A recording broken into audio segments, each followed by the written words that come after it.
হ্যাঁ, এখন ঢাকনাটা আমি তুলে দিলাম, একটু পরে দিয়ে আবার একটু নাড়াচাড়া করে দিলাম। আপনারাও মাঝে মাঝে এরকম তুলে নাড়াচাড়া করে দেবেন, দিয়ে আবার ঢাকা দিয়ে দেবেন। ওই যে জলটা বেরোবে ওতেই সেদ্ধ। এখন আমি ঢাকনাটা উঠিয়ে দেখছি যে হয়ে গেছে কিনা। হ্যাঁ, জলটা শুকিয়ে গেছে, অনেকটাই হয়ে গেছে। এবার আপনারা দেখে নেবেন যে সেদ্ধ হয়ে গেছে নাকি। দেখেন সেদ্ধ হয়ে গেছে।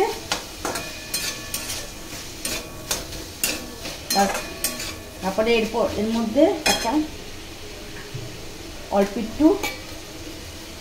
একটু চিনি দিয়ে নেবেন, মিষ্টি মিষ্টি যাতে না লাগে।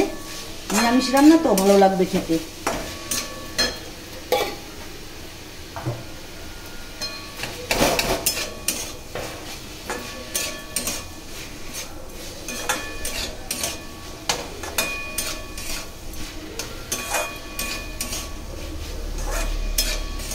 নাড়াচাড়া করে যখন দেখবেন একদম শুকিয়ে গেছে, চিনিটা দিয়েছেন সেটাও গলে গেছে, তারপরে নামিয়ে দেবেন।